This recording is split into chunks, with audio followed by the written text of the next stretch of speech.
Good afternoon and welcome to our webinar on understanding adult education. My name is Rebecca Vanderscaff. I am the Director of Admissions here at GW's Graduate School of Education and Human Development. We are lucky today to have Dr. Sarah Ray joining us to speak about opportunities to apply adult learning theories, principles, and practices in various individual, professional, and community-based settings.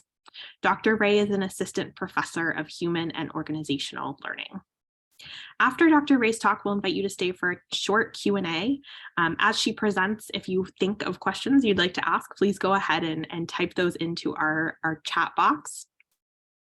And at this point, Dr. Ray, thank you so much for joining us, and I'll let you take it away from here. Great. Thank you so much for having me.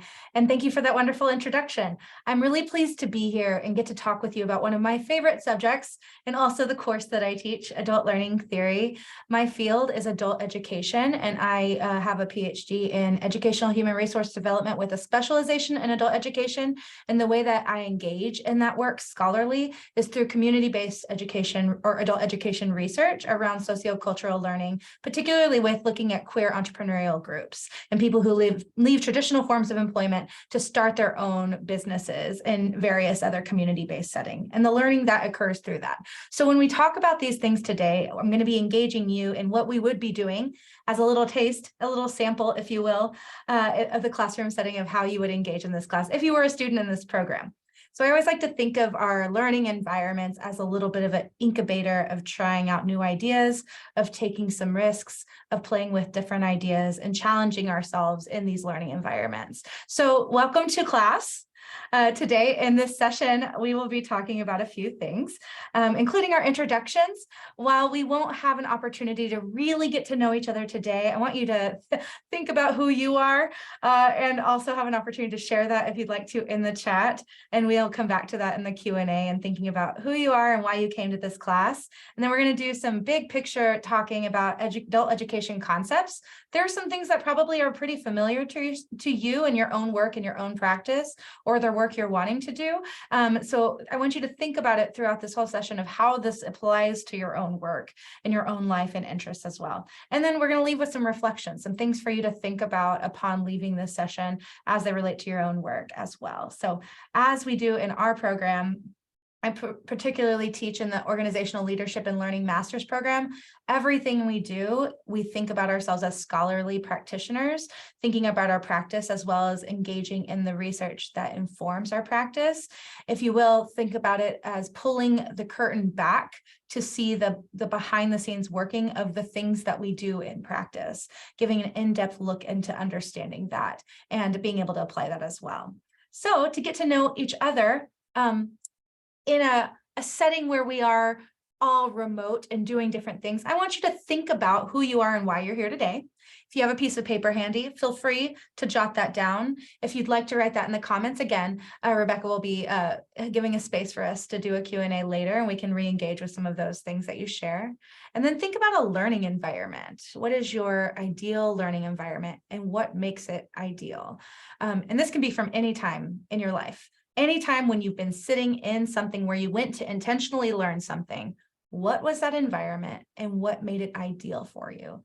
It could be your kindergarten class where you just had a teacher that you really valued and appreciated. What made that ideal? Or if you were in college, what was that college classroom like and what made it really special and ideal for you? So take a moment and jot that down.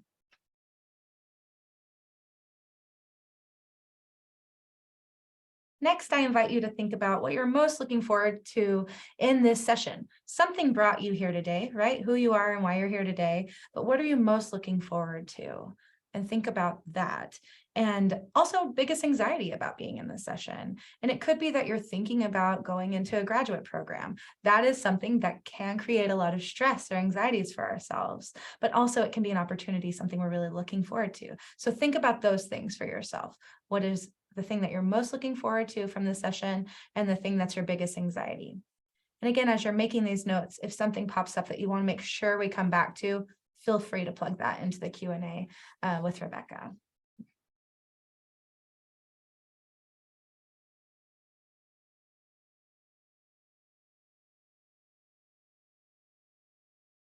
So now that you've probably written down maybe a few things, or at least put them in your head for you to recall a little bit later, I want to introduce you to something that when I first heard this word, I was like, what does this mean? This sounds really big, and I don't know. And honestly, I might not have cared initially, but it became to be very important to me as a scholar, as someone who works in this learning space with adults. It's these epistemological subsystems. So epistemology is this big word that basically means ways of knowing, the ways we know the things we know. All of us have a different idea and understanding of the nature of knowledge. And so really thinking about the ways we know what we know is really important and useful when we think about adult learning, because when we're grown, we know everything we need to know in some ways. So the reasons why we seek out education as an adult are really different than the reasons we are engaging in education and learning when we are in a compulsory education system, when we are children, when we're teenagers, or when we're going to college, we're seeking a credential. The ways we know the things we know really are shaped by many different factors. And those factors can include our identities, our country of origin, our cultures, our religious experiences within these countries and cultures. All of these different aspects of our lives, ourselves, and our identities really interplay to create the way that we, or to understand the way we create knowledge in our lives and learn in our lives, individually and more broadly within the environments that we're in. So when we think about adult education, adult learning, a word that has really come to be identified with adult education, adult learning is andragogy. Andragogy is the what we also know as pedagogy, the ways of teaching adults, the ways of teaching children. But andragogy also is a defined set of principles that have been really popularized and integrated into the inner workings of our organization. They are both philosophical and practical dogma for many adult educators who work with adults. And this is particularly true in the United States, where this term has been popularized, but it does not necessarily cross cultural boundaries and expand into different ways of understanding adult learning, particularly when we think about the different ways that we engage in organizations in the traditional sense and looking at our workplaces, or broader community organizing and the ways that we engage in communities of support, the ways we seek out support, and whether or not that learning is formalized or informal. So in thinking about that, our cultural backgrounds, our assumptions, the ways we view the world influence our understanding of adult learning, but also of ourselves and in working with other adults. And it's very complex as well, because again, as I mentioned before, we're all grown. We make our own decisions, and we're also a product of our upbringing in the environments in which we are in. So in thinking about this, our epistemological systems, our ways of knowing, it really influences the way we experience learning environments. And even if we see ourselves as someone who does seek out learning or education throughout our lifespan. So I want you to keep this in mind. Your ways of knowing. How have you constructed what you hold true and see as valuable knowledge to maintain, or things that you have questioned over time that you have come to know different over time based on these different experiences that we've had. I'll share an example. For me, I grew up thinking that weekends were for chores. When I was growing up in my family, every weekend, my mother had a rule where we would wake up and we would all, me and my siblings, we would all contribute to cleaning the house every single weekend. Once I started living on my own and got to make my own decisions, I realized cleaning every weekend is not really how I like to spend my time. It's not a value I hold true, although, you know, my house is not a total mess, but like cleaning on weekends took away from my ability to spend time with people I enjoy being around, being outside. And so that is just an example of a very simple value that I, once I was an adult, no longer held on to.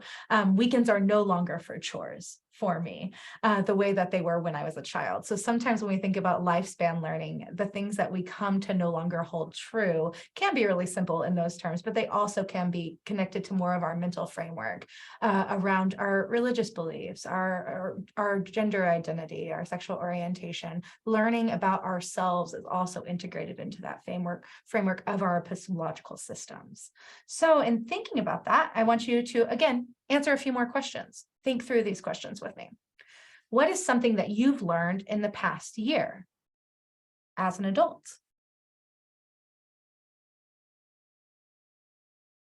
So when I've talked to students about this, some examples of things that come up is I had a student who shared that she got really into making her own kombucha, and so learned how to create a mother. If you're familiar with kombucha, this will not be foreign to you. It was new to me, but creating a mother and then being able to make kombucha consistently and get really good at it. And then start introducing new ingredients to get more complex recipes for creating kombucha with gaining that experience in that. Another thing that sometimes comes up is learning a new software, a computer program. Sometimes it can be for work, or it could just be for creative endeavors. So for example, here at GW, we have access to the Adobe Creative Suite tools, which include things like Photoshop, Illustrator. There's a software to record podcasts, edit videos. So sometimes students will be like, oh, I really want to engage in learning this, because one, it's a skill you can put on your resume, but two, it gives you access to expressing yourself creatively. So if learning that could be something that you've engaged with in the last year, learning a new technology or learning something for fun and enjoyment. And then I want you to think about where you learned this. Was it in a traditional classroom? Was it by going on YouTube and sourcing tons of videos and making notes and trying things out? Did you find a group or an organization that could help you learn this thing? But think about the location of where you learned the thing that you've learned, again, in the last year, and then make a few notes. And again, you can put them in chat if you like to, or you can just keep them for yourself.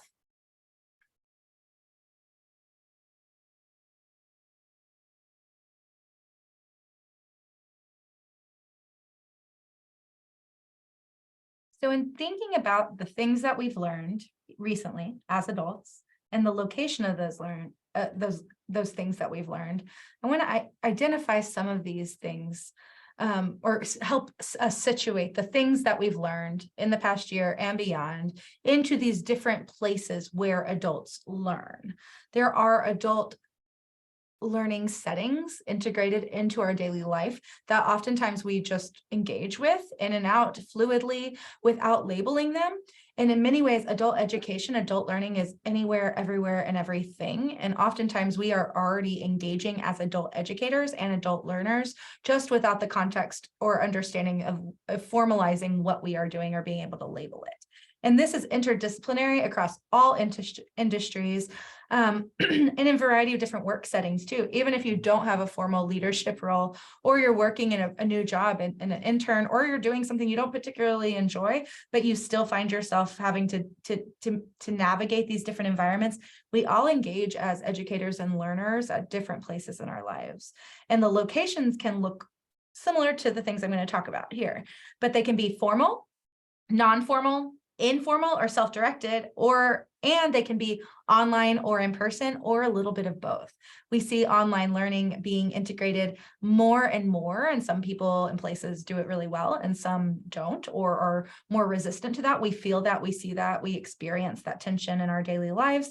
We experience it here within a higher education institution, as well as when you are thinking about your own contexts in your engagement with your own employers too, of the resistance or the leaning into trying to find out the way to make it the best it can as we're engaging in these spaces. But I want you to think about the location that or where you learned. Let's scroll back up. Where did you learn it? And then think about, was it formal, non-formal, informal, or online? So kombucha, if we're learning to do kombucha and we're learning through YouTube videos, maybe talking to some people in online forums, dare I say Reddit, maybe, we don't know.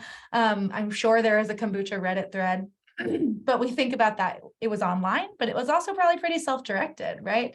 For learning kombucha, it's trial and error, something I want to learn on my own. I initiate and develop the learning plan for myself. Whereas learning to engage in a software is going to be more of a formal education setting. There is going to be, to a degree, if I'm taking it for class especially, there might be a curriculum, there might be a syllabus. If it is less of a formal education setting, it still could be self-directed, but it's more situated around like a particular learning point, learning objectives that I'm achieving from this pre-constructed tutorial online that you would find in something like Adobe Creative Suite. They have modules that you can click on that will teach you these different components. So that's a lot more structured than going into a self-directed format. Both of those, though, could be online and in person or a blend of both, depending on what you have access to. So I want to break these down a little bit just to give you some insights again, so that we can kind of keep thinking about our context of adults, where we learn and where we're situated within this learning. So an example of some formal institutional settings, we have some different like literacy organizations. You probably can think, being in DC, there's lots of different independent adult education organizations. And there's also educational institutions like George Washington University. This is a formal institutional setting where adult education occurs, particularly with graduate students. Undergraduate students, we're looking at more of like emerging adults, but being a graduate student, likely you have a much more autonomous experience in an adult education setting.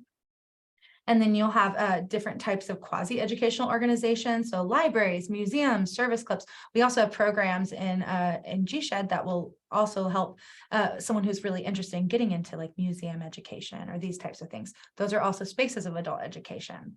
Then we have non-educational institution organizations, training programs, government agencies, armed forces, correctional institutions. Those are formal institutional settings where adult education occurs as well.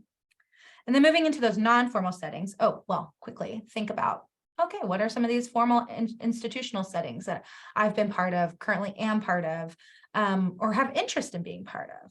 Maybe make a few notes for yourself there. Formal institutional settings. Okay, then we have the non-formal settings. So these could be adult education classes held in a library setting. So you can go to your library. I know my library closest to me, they have a series of book clubs that you can sign up for. That would be a great non-formal education setting. And it complements formal education, right? So it might be an Excel. I don't think these exist as much anymore, but in the early days of Microsoft Office Suite, you'd find like education or Microsoft Excel, learning how to make a table or something like that. Or particularly when iPhones were new with older adults, help understand how to use your smart device. Those were really popular around in library settings. You can also find alternatives to formal education in non-formal settings. Those can include indigenous forms of learning, learning skills from elders, storytelling, passing down narratives or skills. Also, it can include cooking. Like if you're learning to make a dish from your grandparent, and they might share with you a recipe, but they've never written it down, but they teach you how to make it. And sometimes they even teach you with just a feel, like, okay, you know you have enough fat flour when it feels like this in your hand. That's going to be a much more informal or non-formal setting. And then also these engage in community-based indigenous learning too. So thinking about community-based learning education, it is more connected to like grassroots, or finding connections with other peoples who have a similar need, but it's happening more through those organic grassroots connections than from a traditional setting. Oftentimes my research falls within this non-formal learning settings. And then here's some other examples when we think about non-formal learning. Within community-based and indigenous learning settings, there can also be a goal oriented around social action and change, looking at helping support broader sectors of the community. This can be really necessary for marginalized communities. So again, thinking about my own research in queer entrepreneur collectives, looking at the larger system failures that can leave people vulnerable in those settings, but also needing to still support themselves and make money. So that learning that occurs through necessity in some ways. And then indigenous learnings, those structures, particular societies, learning about culture and history through those connections to those civic organizations and local indigenous groups. So informal learning, so we talked about non-formal and then informal. Informal is going to be spontaneous, unstructured, doing it because, oh, I need to know it or I want to learn it. I think about like The Amazing Race, I mean, not as popular right now, or even like Survivor, that's still on, or some of these different gamified shows. In some ways, we have to learn the thing in order to survive or to do the next thing. And these can be really self-directed and informal, where we are trying to figure it out on our own without any preconceived plan in these contexts. And this can happen anywhere, right? Anywhere, anytime, in different spaces.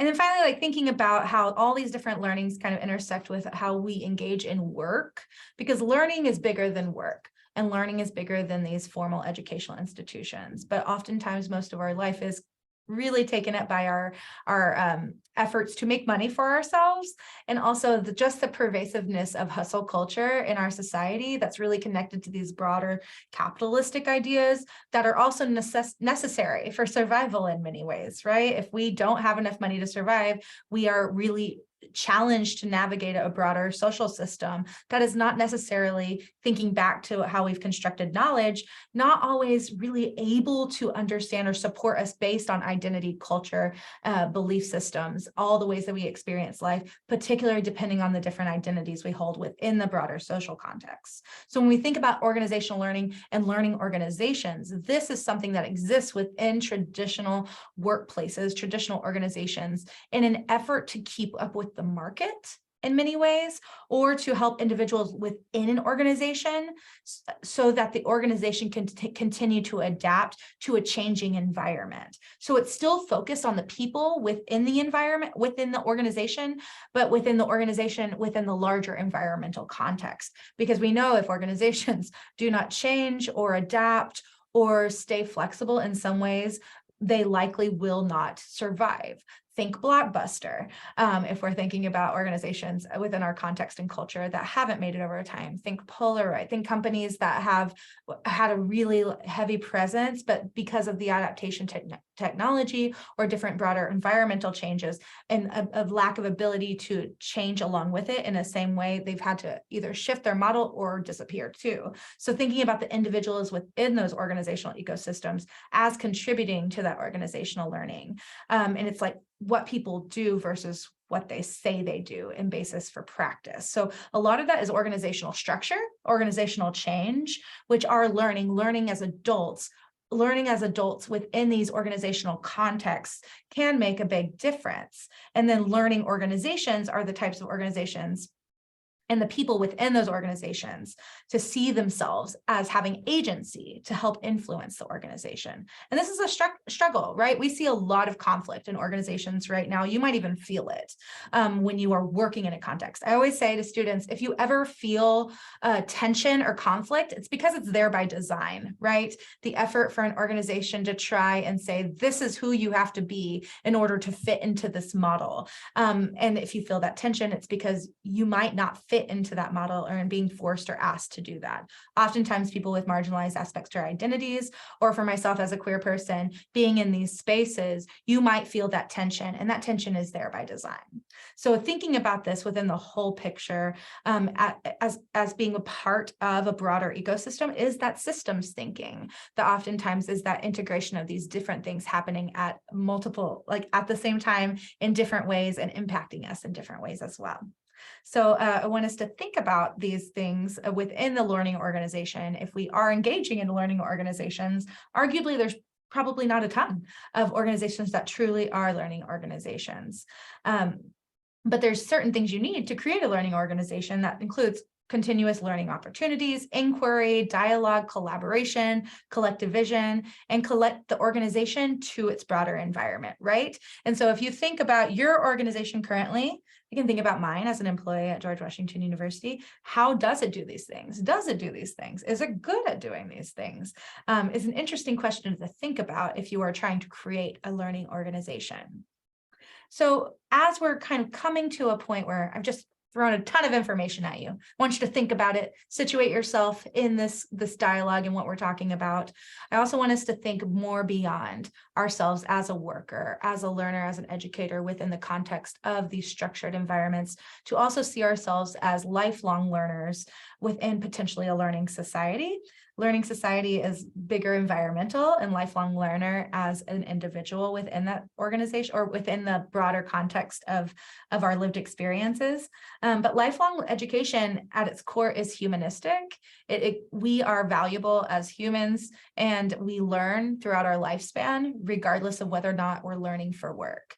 Within, again, the context of a capitalist society, which we are oftentimes only see our personal value as being connected to our value to the economy or our income that we're able to bring in, it's a really hard thing to pull apart. So I don't know if you have parents who've retired, or maybe you yourself are getting close to retirement, or thinking about people in your life who have struggled when it comes to thinking about your next phase after your career or being laid off. Some of the things we experience with the loss of our identity as a worker or as someone who is valuable to an organization is, again, that tension within like this structure that exists. Capitalist society is our economic environment and the way that our work and life is often structured. So the way that we can really frame that for ourselves as seeing ourselves as valuable outside of our work can allow us to see ourselves as these lifelong learners and learning outside of just a work environment, or learning in order for us to connect to economic efforts or endeavors, and seeing our work and learning as bigger than connected to a workplace. So thinking about that, lifelong learning has become more associated, however, with learning for work, although that secondary concern could be for citizenship too, thinking about learning to be a good citizen. So that lifelong learning concept is flexible, it's fluid, and you probably can think about different spaces. There's academies for lifelong learning, particularly geared towards older adults. And also thinking about, I have a colleague who she works with older people in physical exercise. So looking at staying fit and active as an older adult, which also connects to community and connection to self and others as someone is aging. And those are interesting to think about in connection to lifelong learning. So lifelong learning, who really benefits? It really is about the individual, but also it's a privilege. Being able to not work anymore, retire, and even access resources to be okay and support yourself or your family post working and receiving a paycheck or compensation is a privilege and an access. So we see that in society too, some of these things where I won't be able to work, or particularly in the 2008, 2009 recession, many people lost so much access to their retirement savings or didn't have the ability to come back from that. So that whole issue around privilege, access, and who gets to benefit from lifelong learning is something that is, again, situated in this broader environment. So in keeping that in mind, I have some things to think about as we transition into Q&A for the day, or as you just think about yourself as a learner in these other contexts. I want you to think about the types of adult education you participate in and your experiences of teaching and learning in these environments. We're all teachers and learners in different ways and different spaces throughout our lifetime. Whether you are a parent that has to talk to your child's teacher, or a teacher who has to work with administrators, even if you work with children, or you're an entry-level employee who has to navigate helping your colleagues understand how to convert Word documents into PDFs, or if you have the ability to learn technology very quickly, but you are working with someone who has not really had to engage in that space, thinking about these different ways that we have come to engage as both educators and learners is really useful. So think about the types of adult education you participate in your experiences of teaching and learning in these environments. And I want you to really think about the ways that you are a teacher and the ways that you are a learner, and if those can be the same. And that would be connecting to some of those dialogue pieces we were talking about within these structures, the dialogue and being able to engage in reflective practice as adult educators and adult learners. So I will leave you with that just to think through. And again, if you have questions, happy to unpack some of this. Some of this expands beyond what we have time for today, but happy to keep chatting about any things, or if you want to share any of your responses to these reflection questions, love to hear them. Thanks so much, Dr. Ray, for your very informative presentation and talk. We will start a short Q&A now. So for those of you in the audience, please type your questions into the chat box. And we've received a couple already, so I'll just start with those, and then we can add more as they come in. So the first question that came in is, what are some examples of careers that use adult learning theory? Is it okay for me to stop sharing my screen? Yes, that's totally fine. Great. Okay. So adult learning theory. Well, you tell me, what careers do we think? Feel free to put them in the chat. What careers do we think might use adult learning theory or understanding of adult learning? I'll share more, but I'm just curious. I'm sure there's some knowledge in the room right now.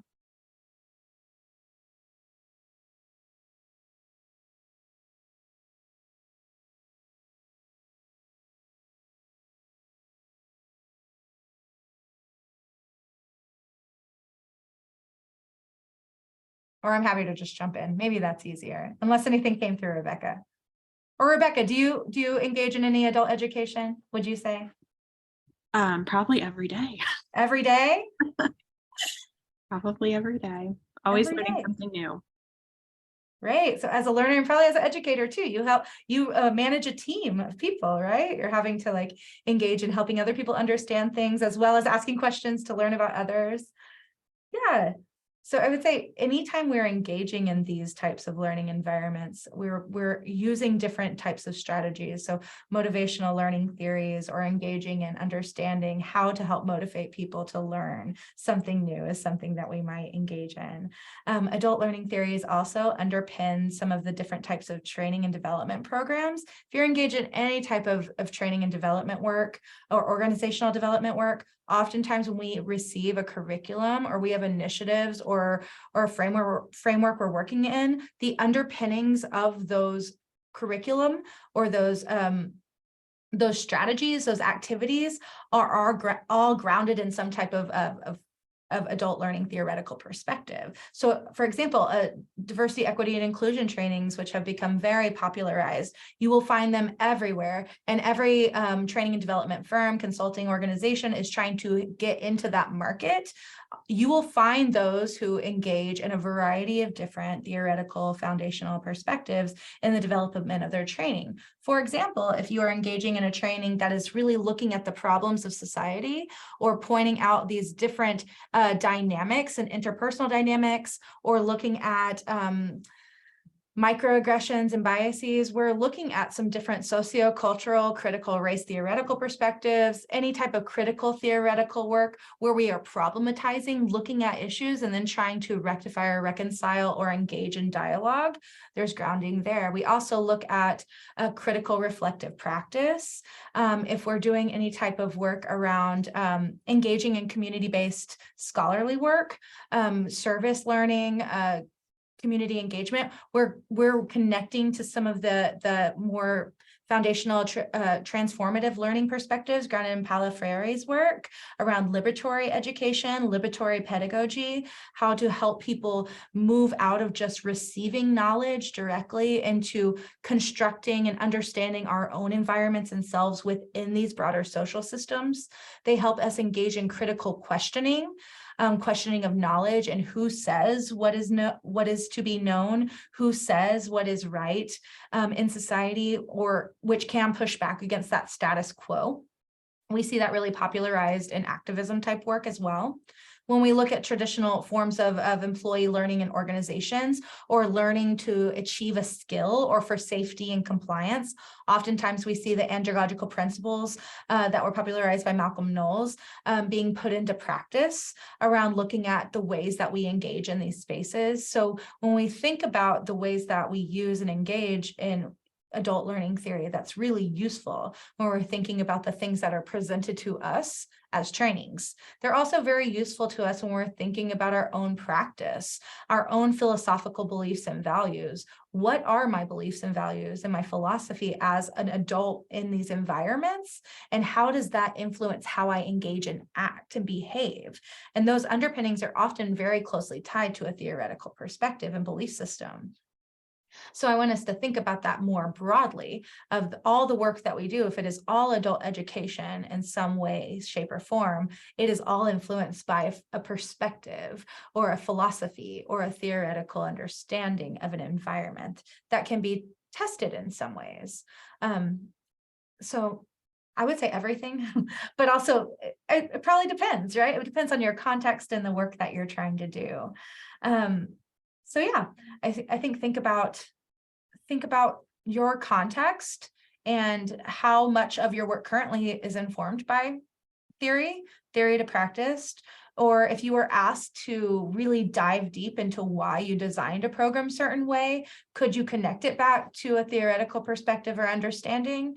And if the answer is no, but you want to, I think this would be really probably of interest to you. Makes sense. Thank you. Sure. Another question is, could you give an example of projects that your students are working on right now, either related to adult learning theory or not? Yeah, absolutely. So I have 3 research teams running right now where students are involved. And one of them is we are doing a systematic literature review around DEI trainings for faculty or for professional development in higher education institutions. So the theoretical perspective we're using in that right now is you looking at a critical race theoretical lens, really understanding the larger societal context. So the environment in which these initiatives are being run, higher education institutions, and looking at the histories of these organizations and their ability to really see if these DEI trainings and professional developments can be successful within these environments. So again, it's about problematizing. When we think about critical perspectives help us identify the problems. And then my whole vibe is that I'm pretty pragmatic too. So we identify these problems and then we're going to connect them to some tangible action items. What can we do to help enhance or inform the system immediately and more broadly and long term? So that pragmatist perspective is that practitioner, is the work that we do to help address some of these problems in practice. Another one is working to understand the context of entrepreneur collectives in the DC, Maryland, and Virginia area. There are collectives of groups of people who come together to support each other in doing different entrepreneurial type work. And those collectives emerged out of a lack of an organizational structure. And so I have two students right now who are working really closely with me on that project. And we've been able to leverage some of that research work into getting some actual practical class credit. And they've been doing a great job. And we're doing some data analysis right now. The theoretical lens used in that is a sociocultural learning theory framework, as well as an economic feminist lens to look at the ways that the economy is set up not to necessarily support traditionally gendered labor. And then also doing it from a critical participatory action research lens, which is working directly with community organizations, and in some ways embedding within those organizations, becoming members of those organizations, really working with the leadership to understand their goals and then designing research projects in partnership with them to help achieve those goals for them and better understand the entrepreneurial needs around learning. And also looking at social movement learning within these grassroots organizations. And then finally, I actually just presented at GW's Diversity Summit last week with the first research team I mentioned, but then also another research team that engages with 3 different master's students as well, where we looked at the imposter syndrome phenomenon and connected that to critical social justice perspectives and the ways that we engage as individuals and feel our experiences in tension with the social environment, then also how we can support each other and build community of support within those organizations. So I'd say if you are interested in those opportunities and you have the space, emotional and physical capacity for working in research, there's definitely opportunities to do that. And I'm just one of our department, right? So I work with many other talented colleagues who research different areas as well, that also students who come into our program have opportunities to build relationships and work with as well. So if you're interested in learning more about our faculty, I'm in the Human and Organizational Department in GSEHD, and you're welcome to visit our website and again, take a look at our different interests as faculty, and we're happy to engage with you more around those. Thank you so much. I think our last question is, what kind of careers do students in the organizational learning and our leadership and learning program go on to pursue? So careers. I always like anything and everything, which is so not helpful. Sometimes though, when you think about, I think this is any graduate degree in social science, oftentimes you're coming with some of your own needs, right? You might have your own organizational context and you're hoping to build your career within your current organization. I think that's excellent. Also, you might be coming to a graduate program because you're at a time and point of transition where you're looking for that next thing or hoping to really, step up your credentials in a way that helps you leverage those for your next career move. Or you could be coming in really fresh and exploring different career options. I would say looking at these intersections of leadership and learning can be really helpful in any organizational context.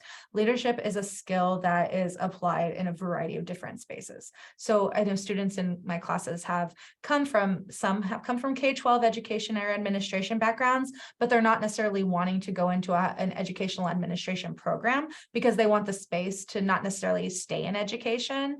And then we also have people who are building their own brand and consulting and wanting to understand as they develop programs and work in these different spaces, again, the underpinnings of the work that they're doing as they build that brand, or they might be already working within different firms or consulting spaces, training and development spaces, engaging in community-based work, government. I had a student last semester, she was a director of our local government organization. So thinking about these different spaces where learning occurs, it is embedded into most organizations, and also in local communities and types of work. So in some ways, this skill is very flexible and versatile. This program is going to provide you a lot of ability to leverage those skills, but it also takes a little bit of communication about what you're wanting to do, right? So if you come in and you are able to gain this skill, this credential, you also can identify your next step and then help structure your learning in order to help you achieve that next step.